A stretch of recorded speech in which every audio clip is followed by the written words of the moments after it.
Friends, class 8 geography chapter 4। Chapter का नाम है एग्रीकल्चर। चलिए स्टार्ट करते हैं। Gurpreet, Madhav and Tina were walking through the village where they saw a farmer tilling land. Gurpreet, Madhav और टीना एक गांव से गुजर रहे थे। वहाँ पर उन्होंने एक किसान को देखा जो अपनी लैंड को टिलिंग कर रहा है। टिलिंग होता है मतलब जोतना, ठीक है, मतलब खोदना, जोतना, इस तरह से। The farmer told them that he was growing wheat and had just added manure to the soil, ठीक है। तो फार्मर ने उनको क्या बताया कि वो व्हीट उगा रहा है, व्हीट मतलब गेहूँ उगा रहा है, और अभी अभी उसने धरती में खाद मिलाया है, सो दैट कि वो धरती क्या होगी, फर्टाइल हो जाएगी। He told the children that The wheat would fetch a good price in the मंडी। उसने बच्चों को बताया कि जो व्हीट है वो एक अच्छी मूल्य की प्राप्ति करेगा मंडी में। From where it would be taken to factories, उसके बाद वहाँ से मंडी से उसको फैक्ट्री ले जाया जाएगा। To make bread and biscuits from flour, मतलब उसके ब्रेड और बिस्किट बनाने के लिए उसके आटे से, ठीक है। This transformation from a plant to a finished product involves 3 types of economic activities। इस ट्रांसफॉर्मेशन में एक पौधे से लेके फिनिश्ड प्रोडक्ट तक 3 इकोनॉमिक एक्टिविटीज़ होती हैं, जिसमें से एक प्राइमरी एक्टिविटी होती है हमारी, एक सेकेंडरी और दूसरी टर्शियरी एक्टिविटी बोलते हैं हम उसको। अब देखिए primary activity includes all those connected with extraction and production of natural resources।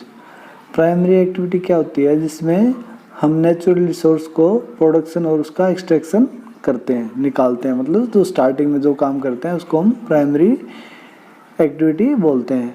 Agriculture, fishing and gathering are good example.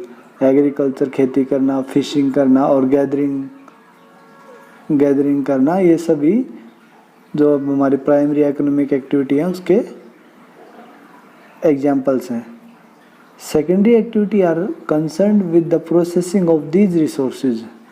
और जो सेकेंडरी एक्टिविटी वो क्या होती है, इनके जितने भी हमने जो पहले रिसोर्सेज निकाले, इनका जो प्रोसेसिंग होगी उसको हम सेकेंड एक्टिविटी बोलते हैं। Manufacturing of steel, baking of bread and weaving of cloth are example of this activity. जैसे ये 3-4 चीज़ें इन्होंने बताई हैं, जैसे कि स्टील बनाना और ब्रेड बनाना और weaving of cloth is example, ये सेकेंडरी एक्टिविटी। क्योंकि देखो स्टील को हम डायरेक्टली एग्जैक्ट नहीं करते मिनरल के तौर पे, इसके हम ओर्स निकालते हैं, उसके बाद हम स्टील बनाते हैं।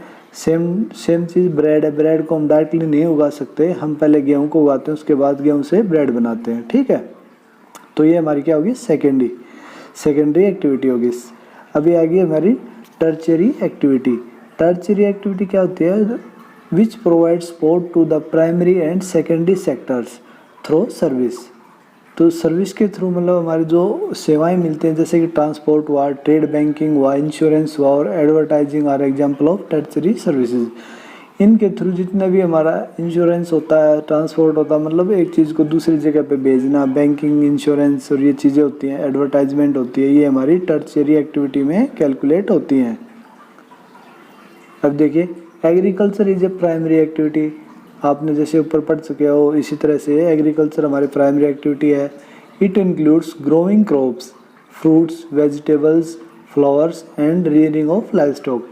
इसमें क्या क्या इंक्लूड करते हैं हम, फसलों को उगाना, फ्रूट्स को उगाना, वेजिटेबल्स को उगाना, फ्लावर्स को उगाना, और जो हमारे लाइव स्टॉक कैटल्स वगैरह होते हैं उनका पालन पोषण करना, उनको मतलब उनका भी एक, जैसे कि हम देखते हैं ना कि हमें बहुत बड़े बड़े बाड़े होते हैं जहाँ पे हम कैटल्स को रखते हैं, वहाँ पे हम कहीं कहीं गाय को रखते हैं, कहीं कहीं अपनी बकरियों को रखते हैं, तो इस तरह से हम उसको रियरिंग करते हैं, ठीक है, लाइव स्टॉक्स का।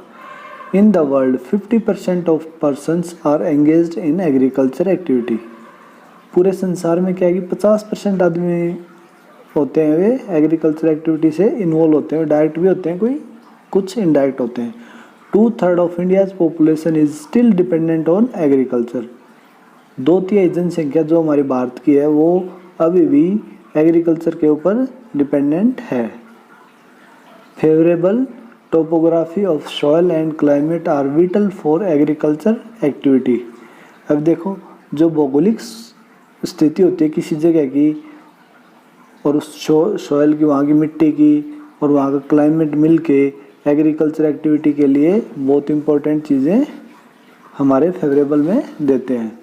The land on which the crops are grown is known as arable land. वो लैंड जिसके ऊपर हम फसल को उगाते हैं उसको हम एरेबल बोलते हैं, कृषि योग्य भूमि, तो उसको हम कृषि योग्य भूमि बोलते हैं।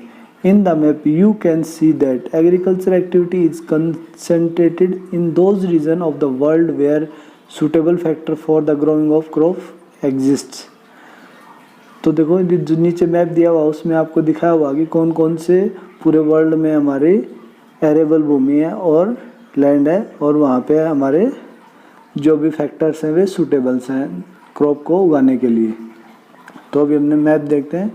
मैप में देखिए जितना भी ग्रीन पार्ट है यहाँ पे आपको दिया हुआ है कि ये ग्रीन वाला पार्ट एरेबल मतलब उपजाऊ है। जैसे हमारी इंडिया है तो इंडिया का मैक्सिमम पार्ट क्या है, उपजाऊ है। यहाँ पे थोड़ा सा एरिया बचा हुआ है जो कि उपजाऊ नहीं है क्योंकि यहाँ पे प्लेटू है हमारा और यहाँ से हमारे खनिज बहुत सारे निकलते हैं। ठीक है। Do you know agriculture? Agriculture क्या होता है? The science and art of cultivation of soil, raising crop and rearing live stock. It is also called farming.